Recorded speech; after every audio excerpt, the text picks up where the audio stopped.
Welcome to Pure Hustle Podcast. I'm Mike. And this is Orlando, and we're on episode 164. Yeah, an update episode. Man, these are awesome because we got a lot going on in our life right now. Some good, some bad, some in between. And we got a lot to share about reselling and what's happening. And about reselling, really?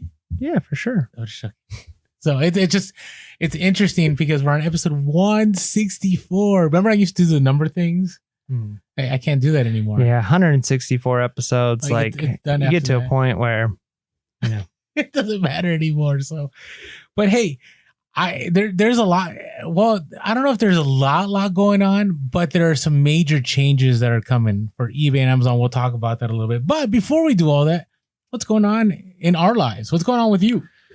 Gosh, there's so much.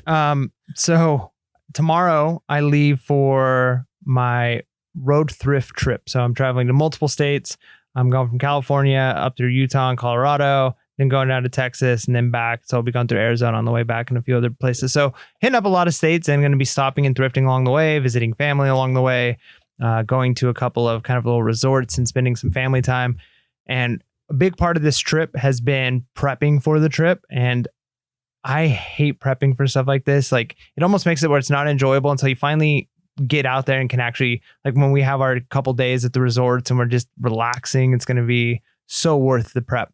But there's a lot of things that we've had to do, right? Like one of them back in the day, I bought that trailer, right? That was, several episodes ago. And unfortunately, there was a lot of things I wanted to do for and with the trailer that I just haven't had a chance. But I replaced tires on the trailer. Got a spare tire thing that I picked up at a garage sale that holds a spare tire. I bought like a little jack stand, wheels in the front. I put in D-hooks inside so that I can fit my totes in. And the cool thing is this trailer, it's not a huge trailer, it's a small trailer, but it can hold 12 of the Costco black and yellow totes with several inches on the top. Like, I don't know, probably a good 6 or 7 inches on the top all the way across the whole thing. That I can put more things. I'm only doing 8 totes so that I have like a good chunk of space on the top that I can fit bigger or unusual oblong items or whatever. So I installed the D-hooks, and so I've got straps that hold those totes in place. And so I'm just really getting ready for this. Also, my 4Runner, it has a tow hitch on it, but it gets way worse gas mileage than my Subaru does. So we decided, let's just get a hitch on the Subaru. We'll spend business money on getting this hitch on the Subaru, and the money we save in gas will easily pay the hitch. So it kind of is like we got a free hitch out of the deal. So just kind of getting ready and prepping for this trip it's been a lot. It's been a lot of trying to make sure we have all the stuff ready. Are we going to do Airbnb? Are we going to get hotels? Do we want to be restrained to timelines? Or do we just want to be kind of free flowing in case we find some cool sales and places to go? But I'm excited. And in fact, the last couple of days have had to record a lot of episodes. So yes. This is our 4th episode recording in 2 days. And those will be releasing over the next couple of weeks. And we'll probably do 1 episode on the road. So it's just been a lot of prepping, but it's exciting because it's all going to hopefully pay off. One of the things that was probably the most memorable, other than my random story, which I'll share in a little bit, but one of the more memorable things was my wife knows how to drive a trailer. She knows how to back up a trailer. I've never in my life driven a trailer before. Yeah. And so yesterday we went to an empty parking lot and I just spent time driving, backing it up, practicing backing it up. And then we had to run errands. So I just drove the car and we ran all of our errands with the trailer. And so I had to figure out how to park, find spaces. And so I kind of trial by fire. And at one point we went to put air in all of the tires of the trailer. And so we went to the gas station. I got air in, and somebody decided they wanted to park right behind the trailer, even though like I had to pull in a weird spot. So it was a nightmare trying to back out. And I'm like frustrated, but I'm like, all right, this is real life, right? Like I'm learning. And so I'm kind of ashamed to mention on the podcast, like I had to go practice, but everybody's got to practice if you don't know how to do something, right? At least you're practicing now than when you're out on the road. Exactly, right? And so it's nice that my wife knows how to do it, and she tends to drive more often than not anyways, because she gets really bad car sickness. But I don't want to be in a place where she has to drive always during this trip, that I can jump on, I can drive, and I'm confident and comfortable in parking. And that's one of the cool things that reselling has done, is I've learned so many skills. I've learned so many new things just from doing this reselling, even a lot of the book review stuff we've done. And so, yeah, it's kind of cool just to reflect and see how far I've come. The fact that I own this trailer, we just put this hitch on our car. We've bought a lot of things for this trip in cash from the business account. And it's cool to be able to say, over the last couple of years, building this has allowed me to buy these things in cash and not even have to worry about it. Yeah. And I hear you. I firmly believe, unless for whatever reason I don't find anything the whole trip, which seems very unlikely, that this is going to not only pay for the trip, but it's going to increase our capital we have available. So it's just kind of cool to think that you can go do something like this. I mean, we've done a lot of interviews with people who, they'll jump on an airplane, they'll fly to another country, and they'll spend a couple of days there sourcing, and it pays for the trip.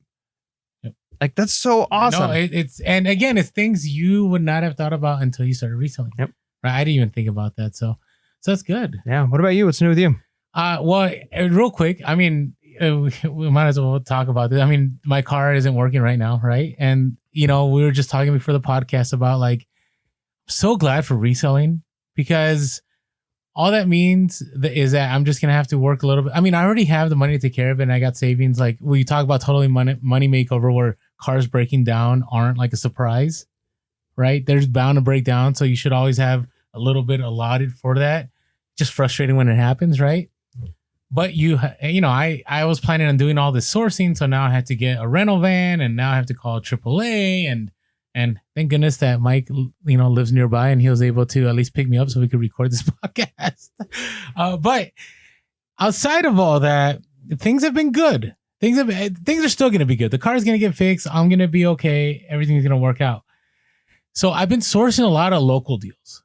I'm finding that, here in San Diego, we're reopening, and I guess we're not reopening, but we're reopening. Like, things keep going back and forth.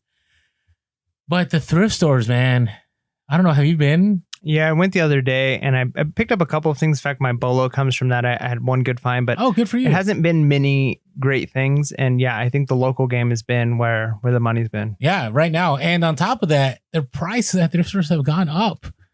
Okay, I'm not even. Here's the thing. So just give you a perspective of San Diego. So San Diego, they had to lay off a lot of people once the pandemic hit. And then on top of that, they shut down a lot of stores. From everything I saw throughout the country, a lot of donations were coming in. But what I'm hearing is now there isn't people to process the donations. And then on top of that, I'm not sure why, but I've gone to a couple stores that shall not be named, and the prices have gone up. So give you an example, shirts that would be $5.99, $6.99, which is, it's good for us here, which other people are like, what? We only pay like $1 or $2 or $3. Now they're like $9.99. Yep. For a basic Hawaiian shirt, not rain spooner, not anything special, $9.99. I'm like, what is going on? Right. A lot of places are trying to, I think, recoup all of the loss that they experienced. But that's only going to drive people away. Yeah. But I mean, a lot of companies think short term, or people think short term. You have bad inventory and you're charging more. Like, it doesn't make sense, right? So I've gone there a few times, because sometimes you find stuff, but I really have not. I'm surprised even your BOLO is going to come out of there, because it's been rough. Now, there's a couple stores here that we know that we do well on, and those are consistent. But it's just interesting. Now, eBay arbitrage continues to pay off. Continues. To me, if it wasn't for the fact that I like the treasure hunt and like going out and finding stuff, I seriously could just stay home and just source all day. You really, really could. But I did run into a scammer. Yeah, that happens. Which, I don't know if you guys have ever gotten this, but sometimes like you'll buy something and you're like, wow, that was a really good price. And then you look at their feedback, and it's like zero feedback. And then on top of the zero feedback, like they have like only a handful of sales, and you're like, what is going on, right? Like, why is this person selling this for cheap? So give you an example. This was for myself. So I got scammed for myself, and I won the auction on like 2 colognes that usually I would pay like $50 a piece, and I got them 2 for $50. I'm like, what a deal. But I remember looking it up. They were half the cost of every other listing on there. So already my shady alert came on, but I'm like, maybe this person's just trying to offload stuff, right? And so I bought them. I'm so excited. And right away, what do I get? Tracking. No tracking available. I'm like, what? So they shipped it parcel. Is that how you say it? I always feel like I say that wrong. Is it parcel? Parcel. I think Parcel? that's how I say it. Am I like pronounced like hooked on phonics style? You're really like Parcel. emphasizing parcel. Parcel. That's the way they say it in France. All right, parcel. Okay. So I'm like, great. I'm not gonna know. But it's like, oh, it'll arrive here on, by July 6th. It never arrived. And then I get the eBay email, which I don't know when like eBay decides this, like that an item that you won is no longer good. Right? Because you get this email. Say the mic. Am I can you hear me better now? Yeah. Okay. So I know if you're listening to the podcast, Mike is making sure that I'm on the mic. Yeah, it's important you talk. They work that way. Like you speak into it. Yeah. Oh yeah. I know. Like Joe Rogan, right? One fist away. When you speak away from it. I know. All right. Okay. So you get this email that says the item you won is no longer available. Hello. And they give you store name. We're writing to let you know that we removed an item you recently won due to concerns with the seller's account. Since you've already paid for the item, you don't need to do anything else. If your item hasn't arrived yet, it should arrive soon. If it doesn't, then you'll want to open a case in your resolution center. You can learn how to do this, And I'm like, what? And this happened to me before, and I actually can't try to cancel myself. So there was this hot item that was selling. I think you can get them for like 30, 40 a piece, and you can flip them for like 200. And somebody was selling them for like the cost. So I put in an order of like 50. Luckily, after I did that, I'm like, wait, this is too good to be true. And I hit the cancel and it got canceled. And lo and behold, a couple of days later, I got the same email. So this is the scammers that we talk about. The ones that like they sell a bunch of stuff, they bring in that money and then they close the account and they're ghosts. They're gone. So yeah, the item hasn't arrived. Yep, So- that happens. So I'm going to have to, but be careful. I mean, I shared this on Instagram. Like if something sounds too good to be true, it probably is. Second, if they have no feedback and hardly any sales, I probably be careful. Yeah, I mean, I've even had that. I talked in a previous episode where it was a person who did have feedback and I bought, but it seemed too good to be true. So then I decided to dig into their feedback and they hadn't had feedback in like 3 years and only as a buyer. And they were selling like a whole bunch of stuff. That must have been a stealth. There's stealth accounts. Some people buy stealth accounts to do that. Yeah, either that or somebody got hacked, right? I wouldn't be surprised if somebody's, their email got hacked. And so somebody decided to do this. So yeah, these things happen. But the nice thing is when you're buying on eBay, there's a lot of protection for that. So if you get scammed, it's almost like do you have the capital where if it gets tied up for a few weeks, it's not going to destroy your business? Mm-hmm. If so, if it looks too good to be true, probably is. But if it's like, just in case, you could still do it and then get your refund from eBay and move on with your life. Well, the reason I brought up that story was because it gave me the perspective like, okay, this is why eBay has their money back guarantee, right? This is why they have buyer protections in place, right? The stuff that sometimes we get annoyed about, right? I get upset like, hey, listen, I sold it. Everything was fine with it. I should be able to return it. Or why do I have to have, when you're brand new, why do I have to have selling limits? Or why does PayPal not give me my money right away? And, all these different things. It's because of these scenarios, right? And now I feel comfortable because I'm like, hey, I bought this through eBay. eBay has the transaction on file. They obviously recognize that this person was a scammer. I'm going to be okay. I'm going to get my money back. I'm not going to smell good for a long time, but it's all good. It works out. So anyways, that was kind of random You're not going to storyland. smell good for a long time? Yeah, because it was cologne. Gotcha. It was cologne. So, all right, random stories. So this kind of goes with the preparing for this trip. Sometimes you get excited because you save some money. Right? Oh yeah. You think like, all right, save some money. Save some money on some tires. I was able to buy at the garage sale a thing that like holds up the spare tire, and I got that for like $2, and normally it's like $30. And so there's a lot of times like, man, this is a good day. I saved some money, and I'm doing a lot of work on the trailer myself, and I'm thinking like I'm doing this because I want to save money. And my son was helping me, and that's a lot of fun. When you have a 2.5-year-old, almost 3-year-old helping you with stuff because they're not a help at all. They're totally in the way, but like you just see the joy in their face while I'm like changing a tire, and he's like helping push on the little lug nut thing, and he's just having a blast doing it. And so I'm working in the trailer, and he ends up getting a hold of one of my screwdrivers, and he saw my wife earlier in the evening while we were working on stuff, like ripping off the U-Haul sticker that they put on the back of, because we got our hitch put on at U-Haul, and I'm not going to advertise for them. You know, it looks tacky on there. So she scraped it off of the hitch, and my son must have saw that. So he ends up getting a hold of my screwdriver, and he decides he's going to scrape stuff off the side of my car. That's what that was. I saw that today, and I was going to bug you, but I knew that you probably had, you know, it doesn't look like it was an accident. Yeah. I mean, it was an accident, but anyways, go ahead with your story. Yeah. So basically my son keyed my wife's nice Subaru. She loves nice cars. Like, she always keeps her car clean. She washes her car a couple of times a week. She loves a nice, clean, good looking car. And my son decided to take the screwdriver and just kind of basically make some art on the side of the car with it. And so to think like, all right, man, I saved some money. And then just like, you know what? If I were to think about how much this is going to cost to fix, I lost a lot of money today, you know? And, man, that kind of, and I feel like I'm the Debbie Downer in the sense of like a couple episodes ago, I had another update where it's like, man, something bad happened. Or, you know, you even mentioned like your car not starting it, and things happen, and, you know, you try and stay positive, but, it's part of life. You move on, but man, it's so frustrating. Well, it's tough because you can't like get mad at your kid. What can you do? He didn't do it vindictively, you know? And he can't repay you. Yep. Like, he can't do forced labor. This is coming out of your allowance for the next 20 years. No, trust me, my son did the same thing. I was at a garage sale, and he somehow found a rock inside my car. And during the garage sale, he started, you know, doing drawings on the windshield with that rock. Nice. And on some of the other windows.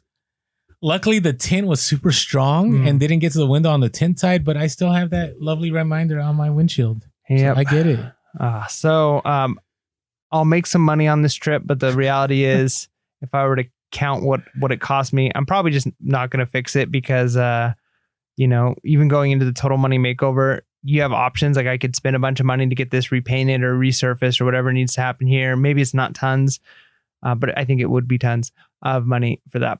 Or I can live frugally and I cannot pay for it now, and I could just drive this car that's no longer pristine. It doesn't look perfect, and I could save that money and start working on paying off student loan debts, and then eventually get another car or get it fixed and not have to worry about it. So now the bummer is I'm thinking about, man, getting this trailer and not only saving money, but just thinking, how much money am I going to make on this trip?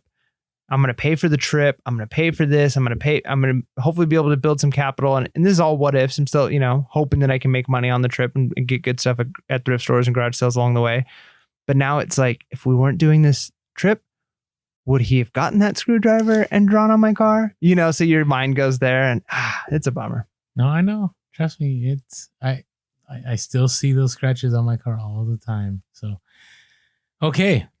What about you? What's your random story? Well, I got a couple. So the first one is a fail that turned into a win. And so I don't know if you guys remember, but this was, 6-7 months ago when I was in LA hanging out with Sell Quick Ship Quick. I had sourced this Lego Duplo set. It was like a Batman one, and it was sealed. And I got it at the store that shall not be named, and it was like $5. And I was pumped because it sells for like $100 brand new. And I did an IG live. So I'm like, hey, let's do an opening. Well, it wasn't like sealed. It was sealed by the store that shall not be named. Okay. So I thought we'd do an unboxing, right? And see is everything still in plastic? Is the manual in there? I was pretty pumped about this. And I did that IG live, and we opened it, and it was a bunch of pink Mega Blocks. It was complete failed. But what ended up happening as a result of that was I posted that, and, you know, we had a certain one of our listeners or followers on Instagram contact us and go, "Hey, Orlando, I actually have that Lego set." And I'm like, "Oh, you have it? What do you mean you have it?" She's like, "Oh yeah, no, I have it. My kids play with those Legos all the time." And so Clara on Instagram, nerdy.mom or the.nerdy.mom said, "Hey, I'm gonna sell this." So she went into her kids' like pile of toys and started looking all through it, and she found Wonder Woman, and she found Batman, and she found all the pieces. And I'm like, "That's awesome." She's like, "Yeah, I'm gonna listen." I'm like, "Hey, listen, I got this box and it's pretty mint. Let me just ship this to you."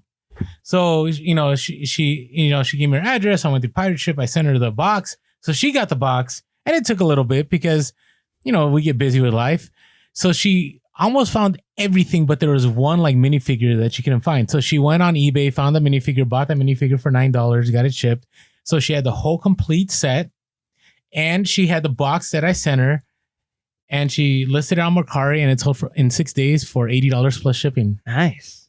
I don't know. I like that story. Like it was redeeming. Like my fail became her win. Yeah, maybe we just need to do that as a resale community. When you get things that are incomplete, complete our sets. You offer it up. We'll create our own platform where you just trade pieces. Like I need this piece, you have this piece. I'll give you and you just or you put it into like a big pot, and everybody can pull what they need, and it can be everyone sharing the love. But it's true. Like there's somebody out there, and I have to contact her again, but that has seen me pick up flawed items and goes, "Hey, I do sewing. Like I can give you a way better deal than the tailor that you take it to, because my tailor, she charges. Like she knows me, but she charges me. She does a good job though. But that's one of the reasons I say it's always important to network with other resellers, because you don't know what strengths they have. I have somebody right now. If I come up with sports cards, I just call them up. Hey, what do you think of this deal? Right? These clothing. Hey, I'm going to hit them up. I got these flawed items. I know you do your job well. Can I ship these to you? And they'll take care of it. Right? Here with the Nerdy Mom on Instagram, she saw the IG live. I communicated with her, and now the only people that lost out are her kids, but they probably don't even know, because I can only imagine like searching for those toys. So I've been there. So that was great. Now, the other part is I've been having some random bundle sales on eBay, not Poshmark, eBay. And I think it's just because, honestly, I don't know why, but my guess is that right now people are, for whatever reason, wanting to buy stuff in one shot because they don't know. Like there's a lot of uncertainty. I don't know. That's just my thoughts. So I had one where somebody wanted a set of backpacks. I shared this. I'm going to share part of this as the hustle of the week. And so on that one, there was a eBay global shipping order. And the problem with the eBay global shipping is that you can't, if everything is bought separately, you can't always do combined shipping unless they put it in the cart first. If they put it in the cart first and then they pay for it, it ends up all combined shipping. But it's not always like that, because I've had other people that will send me offers and I accept, and then they pay and it all ends up together. Right? But the reason I share this is because be willing to take an initial offer if it's lower. And especially if a person says, hey, I want to buy a few of these items, it's better to move that inventory than to hold on to it. So I'll give you one example of one of the bundles I had. Somebody offered me $20 for a Harley shirt that normally I would sell for, $40. I mean, this, the design on it and everything, and it's a hard one to find. It's not like, super nice 3D emblem or anything. So they offered me 20 and I accepted. They offered me another 20. Then they offered me 15 and it was a tank top. I'm like, why not? Then they offered me another 20. And then they said, hey, can you throw in this other shirt? And this other shirt was all faded. They're like, can you do 15? I'm like, sure, why not? So they bought all 5 of these shirts. This was a global shipping order that went to Malaysia, right? And on top of that, they bought a leather jacket that went to Colorado. And I'm not sure why that is. So I thought that was interesting. Now, the other interesting part, when I want to share one more quick thing, is I almost like, I was thinking this, I feel like I'm putting my hands like Smithers from The Simpsons, like evil. Or like rubbing him together like Yes. like a fly sitting on a piece of poop. I don't know about that. That's what they do. Like, okay, do they? All right. Okay. You should just jump on YouTube just to see Mike do that. So I was real annoyed. So I sold a pair of Nike stuff to an individual. They contact me. They're like, hey, it says delivered. I didn't get it. I'm like, well, okay. Well, on my side, it shows delivered. You should contact your post office. Then they're like, actually, I can't. I'm overseas. Now, if this was like 1995, I'd be like, okay, I get it. Long distance call, or you don't have access to the internet. This is 2020. One, how do they know they didn't get it? Well, this is the story. So then I'm like, what's going on? So they were persistent. They messaged me. I'm like, I'm not going to answer you. Like, it got delivered. Like, why am I going to mess with you anymore? Then they sent another one. They sent me a direct link to the phone number of the post office And they're like, hey, can you call them overseas? I'm like, this is so annoying. I ignored them. Then they opened the case. And I'm like, and the case was like, hey, da, da, da. So I'm like, fine. I called that post office. I'm like, hey, I have an item. I sent it. It says delivered. They're like, oh, yeah, it was accepted. But the issue may be that this is a reshipping company that this went to. Drop shipper. So if you guys don't know, sometimes people that buy things international, they buy from international stores that have warehouses in the US. And so it's not that super detailed, but what they do is they'll drop ship it. So they'll buy something from you, then they'll have that item shipped to that warehouse, and that warehouse will ship it to that buyer. But usually they charge a lot more. Usually there's a premium on shipping. And so, yeah, this was a drop shipper. So I thought to myself, if I ever know it's a drop shipper, could I send an empty box? Not saying I would, but technically you could get away with it. Yeah, if I didn't have any ethics, yes. Morality of any kind. I know, but I'm just okay. I don't know if it's that bad, but yeah, but you could, right? Because pretty bad. That's stealing. Okay, I'm not saying I do it. This is why I told you, like, I contemplated this. Not like I would do it. I just was thinking about it, right? No one call me a snake. No one say anything. I'm thinking out loud here. We all have thoughts that, you look back and you're like, yeah, I don't know why I thought about doing that. Should I rob that bank? Should I? No, I'm just joking. I don't have the thoughts. No, I have never had any handcuffs placed on me ever in my entire life. Okay, so just to be clear about things here. But I thought about that because in the end, like, that's it. They're done. And what more could they do? I mean, this person is overseas. So my guess is this is an overseas drop shipper, and they're kind of stuck because the reshipping warehouse is saying, we don't know what you're talking about. I'm saying it got delivered. They're done. Like, they have no choice. So let's say this was a VCR and I sent an empty box. Tracking shows delivered. Reshipping place says, no, we didn't get a VCR. I could call out the person. I could call eBay. Hey, this is a drop shipper. You're not supposed to be drop shipping. It's a bad scenario. That's why I'm always hesitant when people tell me, should I do drop shipping? Like, you are trusting a lot of people along that supply chain that things are going to do. You're trusting the individual that you buy from. You are trusting the delivery. Then you are trusting that the buyer, right, is going to not know that you're a drop shipper, right? And then on top of that, you're trusting that everything that was sent in initially is all good. Because if any of those break, it's a lot of follow-up. Yeah. Yeah. So anyways, all right, that's it. That's not me. Okay. I was just throwing it out there. It's good stuff. All right. Are we ready for reseller topics? Yeah. Coming to you with the information that you needed and maybe didn't even know you needed, but you needed it. And we're going to give it to you because that's what we do on Pure Hustle Podcast. Rolando, take it away. Like my dropshipping story. Did it bring any value? I don't know. But it brought me value because I wanted to share. All right. So, hey, real quick, I want to give a shout out one more time. We did this on Instagram to Mary McQueen, who was on Dave Ramsey, debt-free, $49,000.75. And she gave us a shout out. Yeah, that was super awesome. So really proud of you, Mary. Thank you. I love the fact that you're on the comments, that you're always upbeat and positive. So thank you so much for shouting us out. And I think it's like perfect timing with our level up review, the Total Money Makeover. Yeah, Total Money Makeover. So if you are, a listener to the podcast or you watch on YouTube and you're, maybe stuck in a bunch of debt and you want to figure out how to get out and kind of get a handle on life and finances, the Dave Ramsey book and program, Total Money Makeover, is amazing for that. And the reality is one of us, right? Mary was able to do this and she can say that it worked and she's now debt free. What did you say? $49,000? Yep, that's $49.75. Yeah.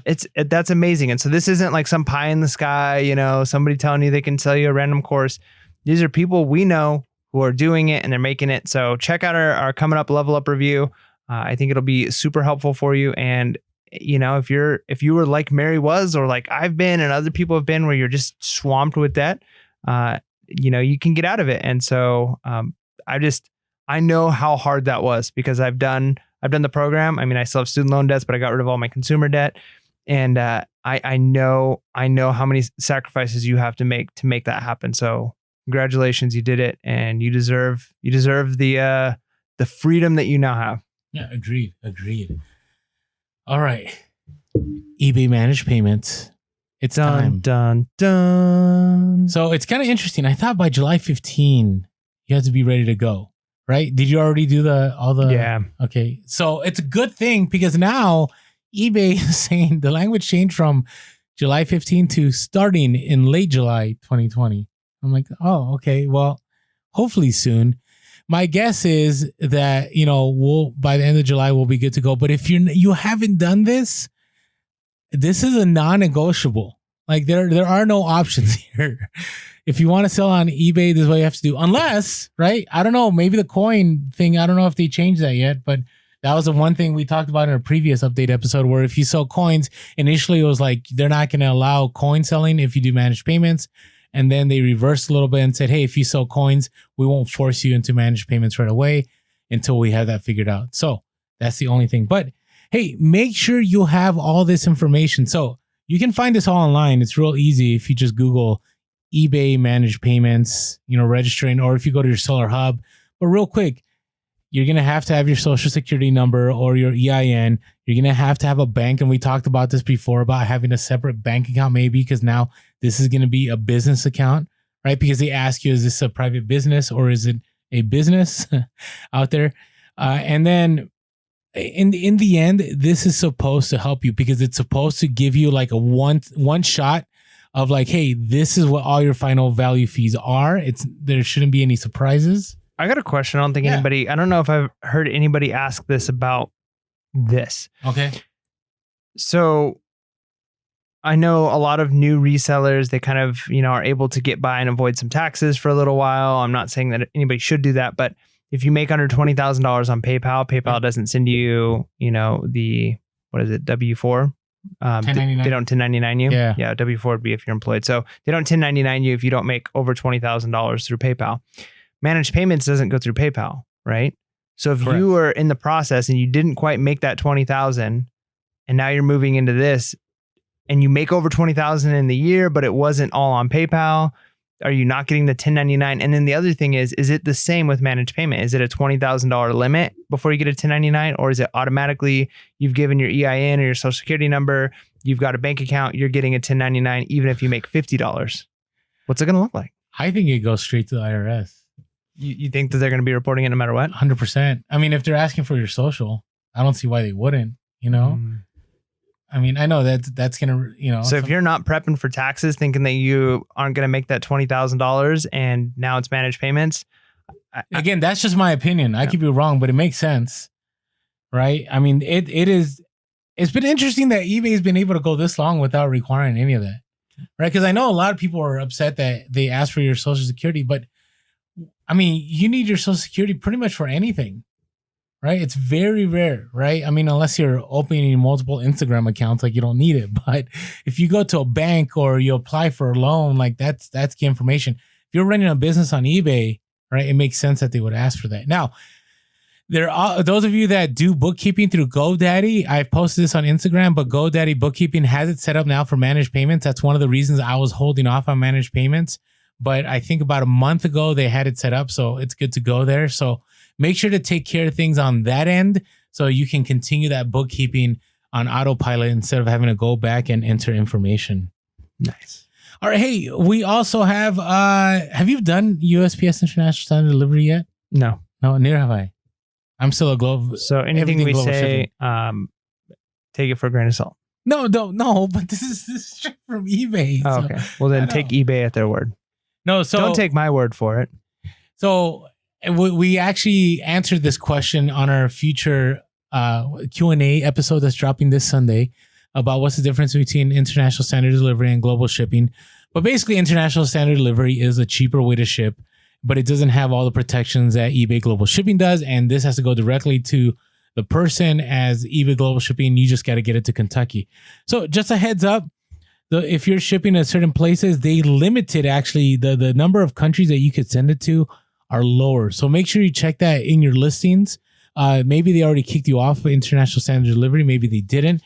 but it's only a handful of countries. And the reason that they limited is it's the tracking. The tracking is a key component of international standard delivery. So check it out.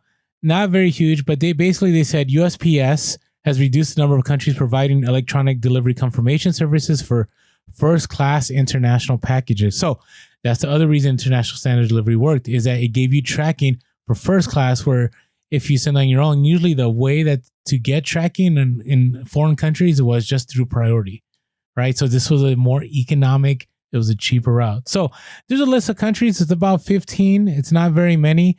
I think there's more countries that you can do eBay global shipping with. But let's be honest, though, if these are the countries that actually have decent tracking, these are probably the countries that most items are being sold to, right? I can see that. Like there are probably other countries. I'm not saying that if your country's not on this list, it's not like an A-list country. But what I am saying, though, is if these are the countries that the USPS says that we can trust with the tracking of items, then it's probably pretty similar with global shipping.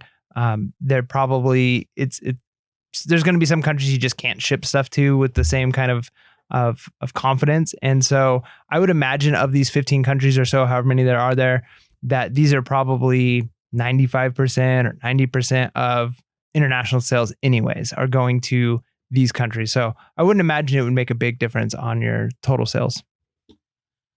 And that's it about that. That's it. All right. So, hey, Amazon Prime Day getting pushed back to October 5th, tentatively. Which kind of defeats the whole purpose of Prime Day. Wasn't it kind of like Christmas in June or July was kind of the idea of Prime Day?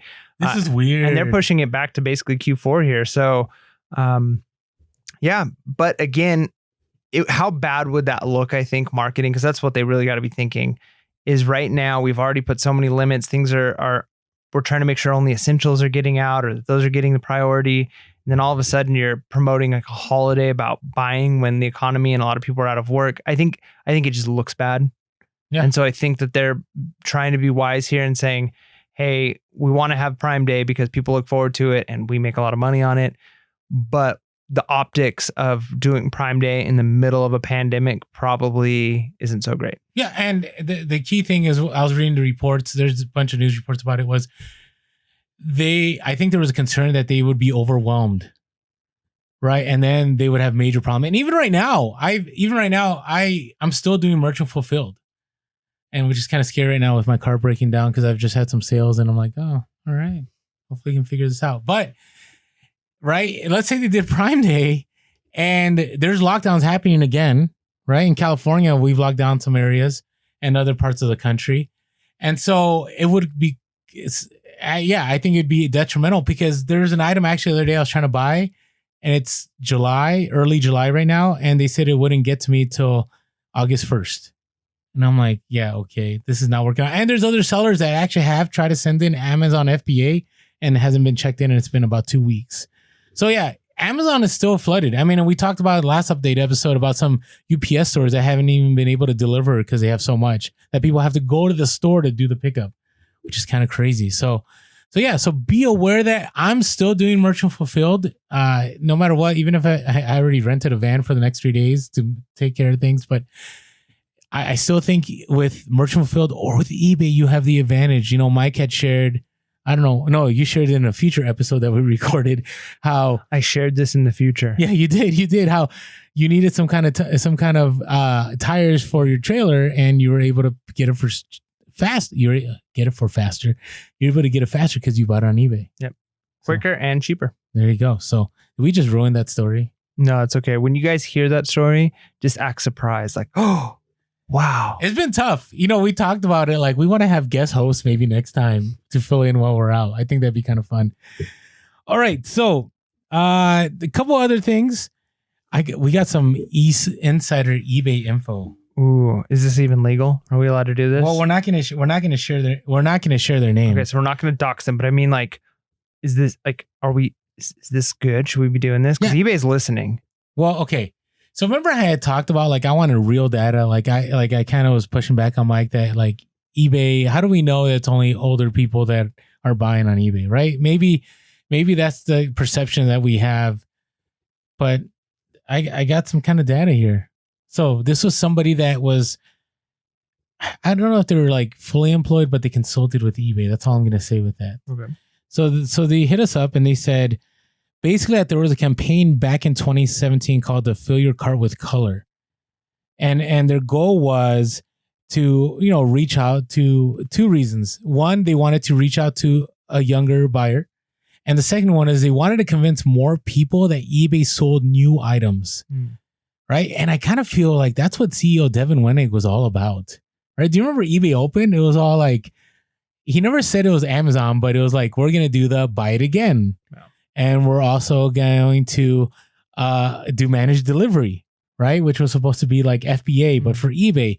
And we're also going to allow you to sell more of a certain item, and we're not going to charge you for this. And it was, so maybe eBay's shifting than that. I don't know. We'll have to see what happens.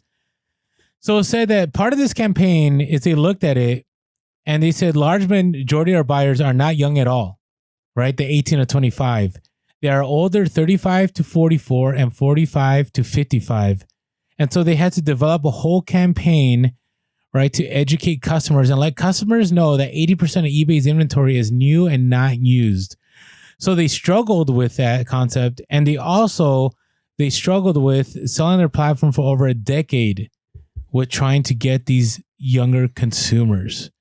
So now the problem is, this is why the marketplace has been flooded with all these competitors, because those different age ranges now have gone to Depop, have gone to Poshmark, have gone to Mercari. So I'm like, good. Thank you for validating. And actually, if you look, I mean, this is legit. Yeah. Like, this is the agreement right there. Yeah. Right. So this isn't some guy that randomly, or gal, that contacted us and made up a story. Like, this is the real deal. Yeah. And even I just did a quick Google search of demographics of eBay buyers. And as of 2018, there's a lot of, I could probably pull up like more specific data, but just this one from 2018, Small Biz Trends says the eBay demographic is made up of 57% males, 47% females. And of those, 35 to 49-year-olds make up the largest group. And I'm sure you could probably break it down, but I would imagine that the smallest group is, probably the 16 to 25. I don't know if that's the age where they cut it off, but I would imagine that makes up the smallest number of people who use eBay. And even still, like, I'm in my early 30s, and if you would have asked me 3 years ago, does eBay get you new stuff on eBay? I would, no, it's where you get used stuff. And I just think that probably of the population, because we've talked before, like eBay is kind of a cultural icon. Where'd you get the shirt? Got it on eBay. And it's kind of is known as the place you go to get the unique one-off used vintage stuff. And I think that that's probably what 99% of the population that knows what eBay is thinks eBay is for. And there's probably a much smaller percentage that's like, yeah, you can get all kinds of brand new in tags. That can be consistently where you go to get your detergent. People don't think that way about eBay. So with that being said, I mean, there's two ways to look at it. I like it because the stuff that I sell works with that demographic. Right. Right. I mean, I sell all kinds of Harley stuff, Hawaiian shirts, shoes, But there may be a problem when those individuals, grow up without eBay being their mainstay. Well, not only that, but just imagine, let's say you could increase the number of buyers on eBay 50%, right? And they're only coming on to buy brand new stuff. They're like, wow, you can go on eBay and I can get my toothpaste on eBay. I can get my, my pots and pans that are brand new, all the things you would maybe go to Amazon, like, hey, I should check eBay because they might have it cheaper. If you can get people on, even though that's not necessarily our demographic, they're also going to be looking at other stuff. The more often they're on eBay, the more they're like, oh, check this thing out. And they might be willing to buy the garage sale items if they're on eBay. But if they never go on eBay because they don't think of it as an Amazon, like you can get similar things that you can get on Amazon on eBay. If they don't think that, they're not on there and they're not seeing your items. The more eyes you can get on eBay, the more likely that you're going to get eyes on your specific item. So it would be good for them to capture not even just the younger generation, but if they can change the perspective that, hey, we are an everything store, kind of like Amazon. We're different. We're not Amazon. We're connecting buyers and sellers. We're not our own store. But if they can convince people that there are a lot of sellers out there that have things you're looking for, that would be good for us, even if it's not the niche that we sell in. Now, I do trust with the new leadership at eBay, from everything I've seen, it's been really positive. and with Jordan Sweetnam and Harry Temkin and the new CEO, like I've seen they're definitely pushing like the secondary market. I've seen a lot of that, and I think they're fully aware. I mean, we've even had those seller check-ins we talk about, and Harry Temkin has even shared, I think at eBay Open, how he helped his son sell like hype shoes and all this. So I think they're aware. So my hope is that over time things will change. I think their greatest focus, because this individual that contacted me said, "Hey, Orlando, you said that the only major changes have been like send offers and da-da-da." And yeah, I see that, but they've been focusing on the app. And actually the app, every time I go to the app, there's always a change. Sometimes it's just cosmetic. Like this last time, the buttons are, instead of being square, they have curved edges, right? Which I like the square. But, there's different things. So I think they're putting in the work. And, now that, because of everything going on, if you look at e-commerce, just look at the stocks. Etsy has gone, they're worth about, last I checked, over $100. And like, yeah, but you can't do stocks that way.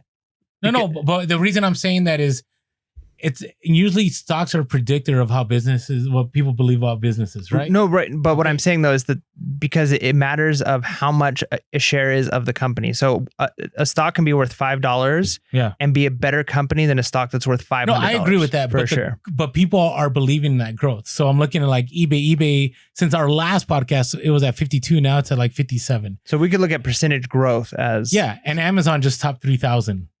So obviously people see the value, and the reason that things are taking off is because e-commerce continues. Right. All right. So anyways, that was that. So thank you for the info. I always love it when people reach out to us with great info. So, insider information. We're not saying you're the one that called us with the that anonymous tip that we got last time. Okay. Remember?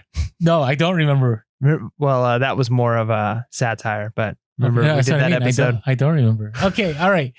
So this last one, I wanted to post this on Instagram, but I just thought that like this was going to unleash people. So there is a new show coming on A&E. And whenever these things happen, it usually leads to higher prices, more popularity, and it becomes difficult for people, right? Now, before I even talk about this, I will say this. If Mike and I'm going to ask Mike, see what Mike says. Mike, if you and I were offered to do a show where we would go to garage sales, would you do it? I mean, it would probably depend on the deal, but I would say it's probably like a 95% chance that it would be a yes. I mean, it would have to be a sweet deal. Yeah. You know what I mean? For us to say, because, we value ourselves. Yeah. But we would do it. It'd be fun. I mean, why would I say no to that? We could be the Chip and Joanna Gaines of garage sales. Okay. Except that we're not. Right. We're not married. But I mean, I think it'd be a lot of fun. And a lot of people would say, well, you're not real resellers because da-da-da-da. But it's like, no, actually, yeah, I'm a real reseller. But hey, if I can do something where I can get paid just the same amount or more without having to put in the same amount of work and have fun, like, why wouldn't I do it? Right. So, hey, if you're looking for A&E, if you need garage sale people, garage sale hunters, treasure hunters, it's us. You need PRSO podcast. Yeah. All right. Okay. Anyways, what is the show that's coming out? We haven't even said it yet. So I said, so there's a show called Extreme Unboxing. Yeah. So let me read what it says. A&E's Extreme Unboxing follows a group of larger-than-life personalities from across the country as they buy liquidated merchandise for pennies on the dollar and unbox it with hopes for big profits, risking their own money to bid on and win the best boxes, the best prices. Pallets are delivered to their homes for the big reveal. Each group digs through hundreds, sometimes thousands of items on the hunt for retail gold, whether it is one box and then it keeps going on more, da-da-da. So it's like Storage Wars. It's like, Thrift Hunter, I think Thrift Treasure. I can't remember what the Thrift Hunters. It's like any of those shows, right? And it's interesting because this has been the main way that a lot of people have been sourcing during the pandemic. Yeah. Right. And so there's 4 couples on this show, or 4 groups of people. So I think a couple of them are teams and 2 of them are couples. And this is obviously going to affect the market. Right. But I'm not upset about it. Like, I get it. I think, and maybe we've been tainted by social media. I would say years ago, this would have bothered me. Like, this is going to blow the lid on it. people's business are going to be affected. And actually, I saw one of their YouTube previews and they got a lot of comments like that on there. Like, why would you do this? You're ruining businesses for other people. Da, da, da, da, da. Yeah, I mean, there may be an influx of people who come into it, and then we know those people don't stick around, and maybe you do create some competition. But I just think this, like, for the most part, if you think that what you're doing, the type of business you do, especially in today's day and age, is such a secret that nobody can find out about it, I think you're unaware, because anybody can search how to scan books and buy books. And so you're not like keeping it a secret by not telling anybody. Those things can be found because there's companies who sell the programs to do it, and they want people to find it, right? So they're going to be making videos and marketing their stuff. So this might hurt to an extent, but what if the liquidation places, what if they realize, hey, we've got an influx of people, we can start, getting boxes out cheaper because we got to, meet this new market. And so maybe it helps you. I don't know. And then the other thing too, is it brings some validity to what we do, right? More and more people will see what you do and say, oh yeah, kind of like Storage Wars or kind of like extreme unboxing. It's like, yeah, that's what I do for a living. Yeah. And one of the couples, I mean, I don't know them, but they're local. They're from Temecula, Steve and Steph, Resell Killers. Their YouTube channel, the biggest thing that they would always do is go dumpster diving, and they would get thousands, millions of views and pallets too. So good for them. Like I'm happy for them. And so, yeah. And that's the thing. How many people actually last? Yeah. Right. I mean, we talked about this with Wade. He does storage auctions, Wade's Ventures, and how when Storage Wars happen, like all these people would show up, but eventually people go away, right? Mark Meyer. You buy one pallet and you're not a reseller, and you try and do this and you try and actually figure out how to list this stuff. And I've got a store that now I have to ship this stuff. They're buying one pallet, right? I'd say 99% of the people are going to buy one pallet and they're done. And it doesn't mean that there won't be. I mean, there's the reason that I started reselling is because a couple of those shows. Doesn't mean that there aren't going to be people that are going to, become competition, but it's not going to be as many. I mean, and listen, if those of you that sell pallets, I mean, Lindy Glenn was telling us there's a lot of trash, right? But there are scores in there. So maybe we'll have one of these individuals on the podcast. Yeah. It'd be sweet. We'll see what happens. So cool. All right. That is it for reseller topics. Yeah. And again, thank you so much for those of you who, follow us on social media, because I don't think we talked about that. Oh, have I not brought that up? I'm so in the zone here. All right. Hey, if you haven't had a chance yet, make sure to follow us on Instagram, Facebook, and TikTok. We are Pure Soul Podcast. And on Twitter, we are Pure Soul Cast. And if you want to ever leave us a call, 619-738-1170, 619-738-1170. We love to play those on air. Mike and I do apologize on our future Q&A episode that drops Sunday. We weren't getting notifications for Google Voice. So the other day when we were doing the Q&A episode that drops this Sunday, there were all these Google voicemails that we didn't know were there. Yeah. So all the way from you, John Carlson, to Rono Collector, like we just never heard them. Yeah. So sorry. We sincerely apologize for that. And we feel terrible because nobody likes being ghosted. We didn't do it on purpose. And now we know that we have to actually go in and check and can't rely on notifications because they don't come. We were like, man, nobody ever calls us. It's kind of sad. And then we open it up and it's like, you've got all of these voicemails. And we're like, oh, people have been calling. No wonder. No, that was a real conversation Mike and I had. Like, man, if only we could get more people to call us, not knowing the entire time we had calls.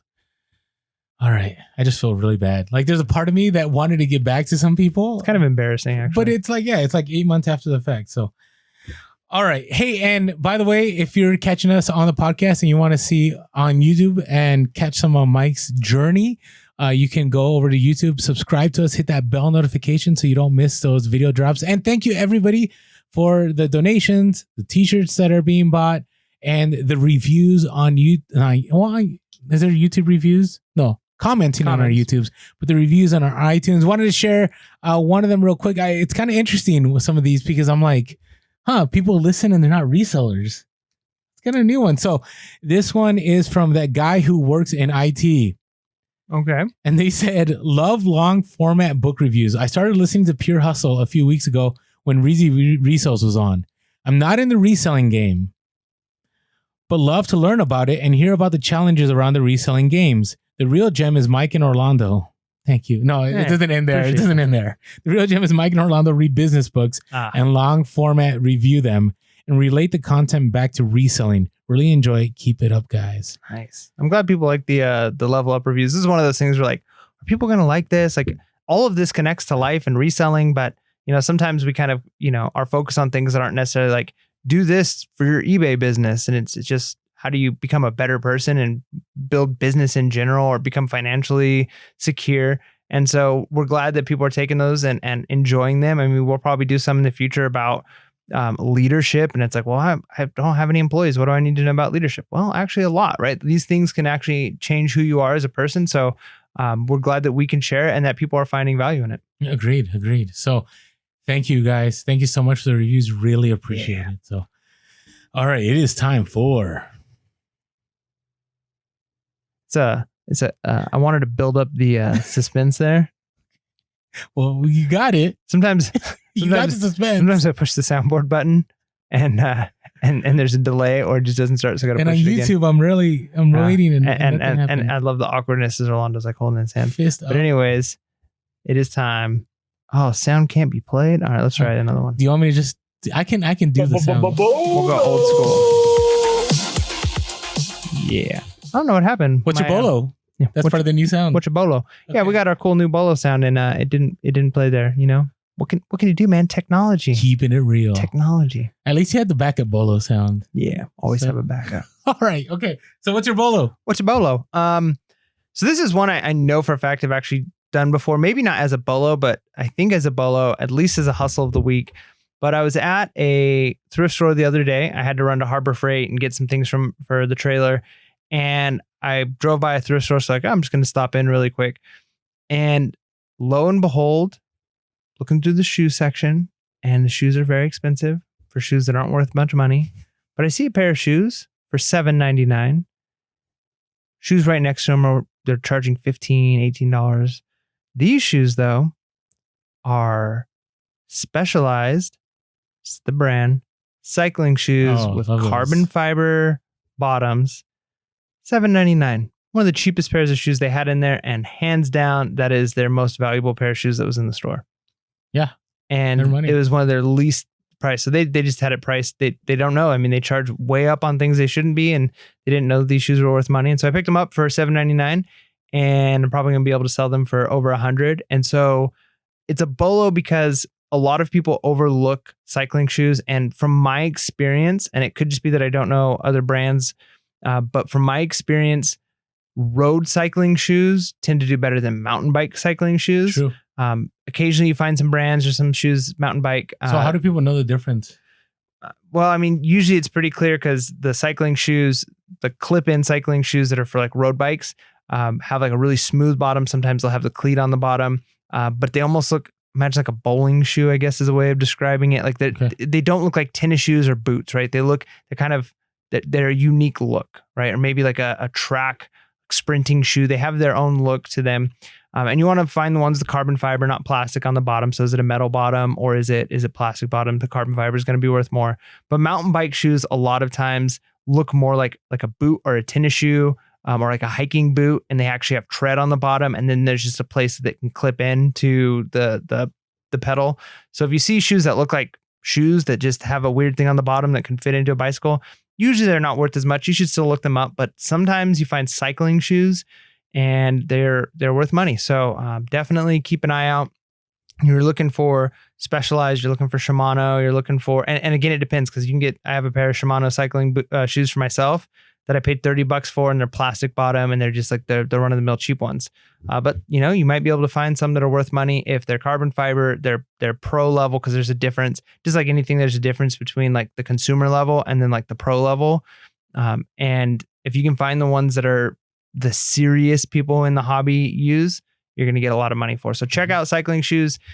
Once you look, just look it up. If you don't know what cycling shoes look like, just YouTube or Google image cycling shoes. Once you've seen one, you understand what they look like, and you'll be able to spot them from a mile away. You see them in the store like, oh, those are cycling shoes.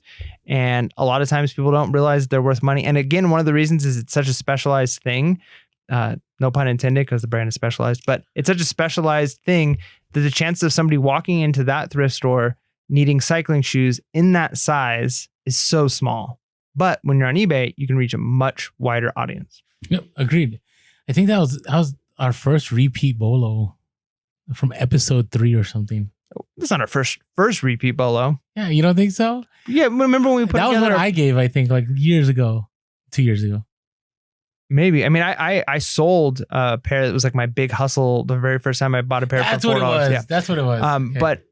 But you can't say it's our first BOLO because when we do our BOLO compilation, there's been times you're like, man, we repeat some of these. That is true. And it's bound to happen. Yeah. It's bound to happen. I'm not dissing on you. I'm just saying, like, it's bound to happen by episode 164. Yeah. And I'm just saying it's not the first. So. Okay. All right. So, hey, mine is, so I've talked about Hawaiian shirts before, but specifically these ones. I have not. Yourself. No, about ones that are about events. Yeah, I think so. I have not talked about I events. feel like you have. No. So sometimes, and I've shared before variants of this. I've shared before, like, hey, if you get a Hawaiian shirt, sometimes it's not only the brand that matters, it's the pattern. So if you have people that are Volkswagen collectors, if you can find stuff with Volkswagens on them, they're going to sell for good money.